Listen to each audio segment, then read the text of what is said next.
اگه شما مثل من کمی به تاریخ علاقه داشته باشین، در خیلی از جاها با جملاتی نظیر شاه خائن، وطن فروش، عروسک دست آمریکا و امثال اینها در مورد محمدرضا شاه پهلوی روبرو شدیم.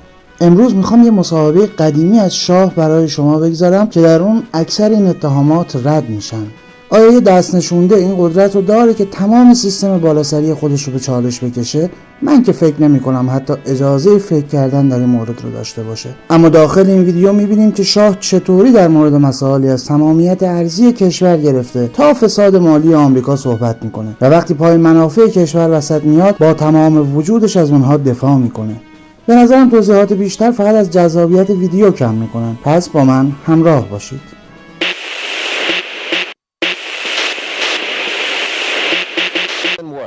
But in Iran, earlier this week, we went to see the man who runs that country and, in effect, its oil industry.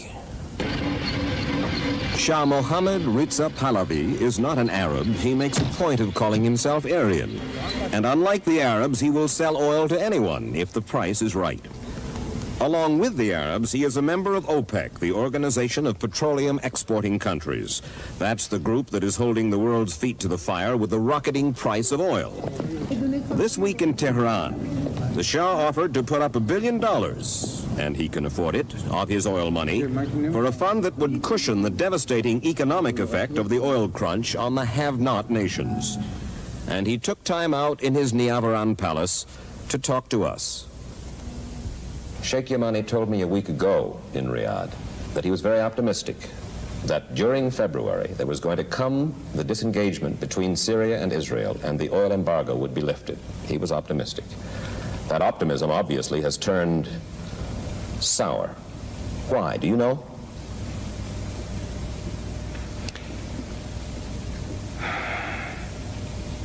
Well, there might be many reasons. One is that I don't know why you attach so much importance to this embargo on the United States, really. Why should you care about that? You are not short of oil. Have you seen the lines of cars stretching for blocks, in some cases for miles, waiting to get gas? I have seen the pictures, and you cannot but you have imported more oil than any time in the past. Well, not recently we haven't. You have? You mean we are still importing more oil than we were, let's say, in September? You believe that? I can't say for sure. But what is certain is that you are not importing less. Then we were importing last September, then this whole thing is a fraud? You know that ships are changing their destinations 2 or 3 times in the oceans. You sell the oil for a certain destination and it ends up somewhere else. What you seem to be saying is that there is some fraud involved, that there is something going on that doesn't meet the eye. Oh, something is going on for sure. And who is being enriched by it? The oil companies. The oil companies. You know that one oil company has made 67% interest this year and another one even more. You know that one oil company has made 67% interest this year and another one even more. Well, the president of Aramco acknowledges. Yes. Not the president, the chairman of the board of Aramco acknowledged to us that their profits, the parent company, will go up by 400% next year, just as Iran's profits will go up by 400%. Yes, but this is our wealth, our natural wealth. For them, it's only a question of manipulation. As you know, I have been across the Gulf that you call Persian and they call Arabian. Why do you call it Gulf? You have been to school, haven't you? Yes.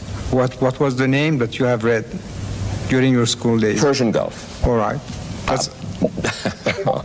But they do call it Arabian Gulf. Well, they can do many things. And they find an irony in the oil situation in this. They say, we impose the embargo against the United States, for instance, and the European countries. That drives the cost of oil up. Who benefits from the embargo? Iran, the Shah.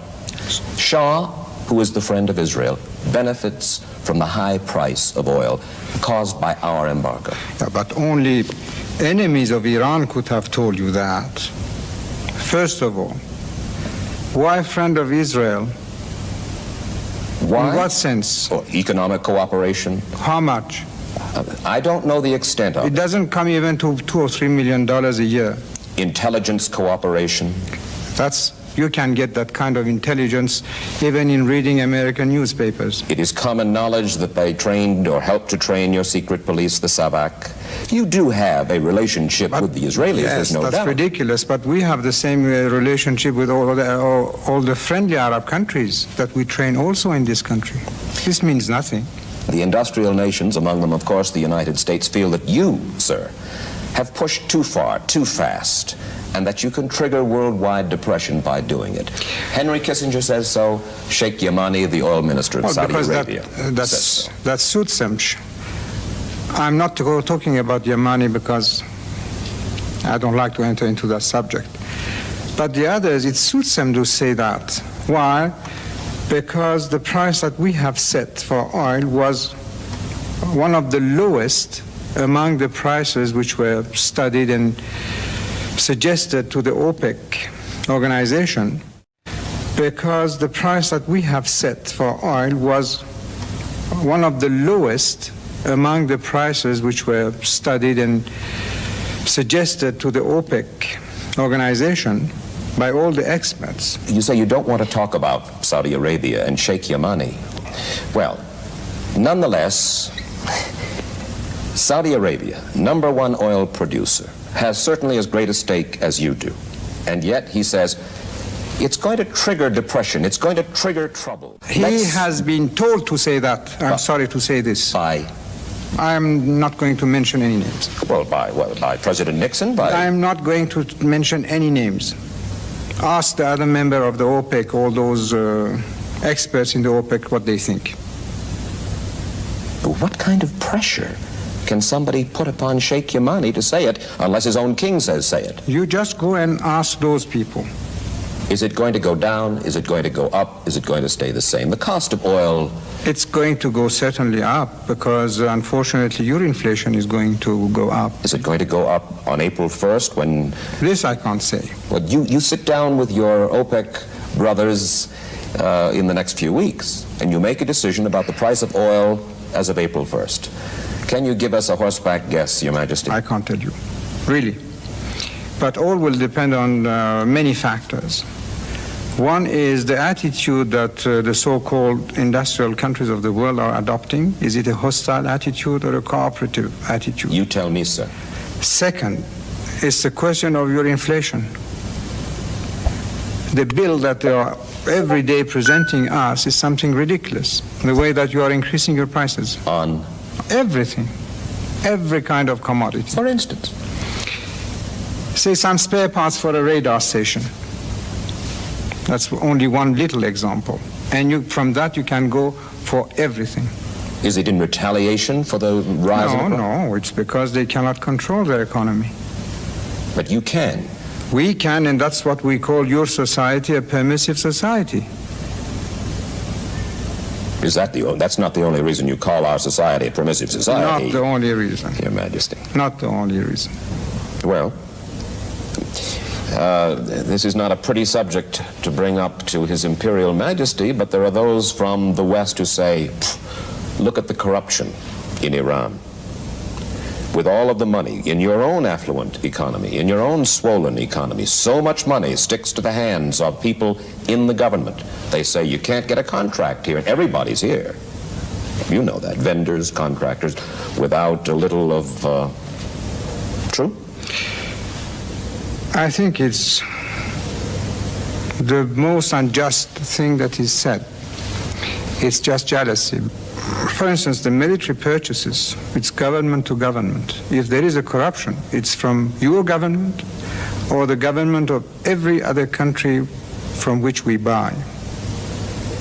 So this is the unfairest and most unjust thing that I have heard. Is it possible, Your Majesty, that because you are so busy and because you have So many things occupying you that it could be going on behind your back, sir? No. It's impossible because I have at least 5 inspectorate organizations. One, sooner or later, they will be caught. And let me say this. First of all, I think this is a cheap accusation. Second, it is less than anything that you have in your so-called permissive society. You mean you think there is more corruption in the United States than in... Well, especially in your country, yes. You are one of the longest ruling monarchs in the world today, Your Majesty. 33 years, you've survived assassination attempts, internal strife, external threats. Why? Why did I survive? Yes. Well, I believe in God. Ask him. You do? I do. I mean, very seriously. deeply. Oh, yes. And I think this is the only explanation. You have said the only explanation. You said, I will stay alive until I finish what I set out to do. What was set for me to do. By God. That's what I believe. When you were a little boy, you saw visions, you saw apparitions. God came to you, or God's messenger came to you. Yes. For some of us in the West, that is difficult to comprehend. But I say you believe it. You say it. I do. What happened? Started by dreams, then apparitions and feelings, but all in 1 year, not more, between the age of 6 and 7. And then it stopped. You have no more dreams, apparitions, visions now? Sometimes I have dreams which come true when I don't like it. Assassination attempts? No, not that. But you had premonition, you had... Not that. When I was a kid, once I dreamt that there was a pit full of snakes, and obviously people who are always translating the dreams told me that these are your enemies. Things like that. It happens to everybody, probably. But not that. You sleep more soundly now? With my sleeping pills, yes. You take sleeping pills? Since some time now. Well, it's really tranquilizers. You know, very few leaders like yourself, Your Majesty, talk with the candor with which you have talked on television. Why? Why are you willing to? First of all, I believe in what I say. Secondly, I'm not afraid of my people. It's not a political campaign. I'm not going to look at the polls tomorrow to see if I'm 2 degrees higher or lower. And that's because this confidence exists between me and my people. They trust in me, I trust in them. I believe that I know the job. So I'm not trembling in thinking or saying what I say, because I know that tomorrow I won't have to go to the polls.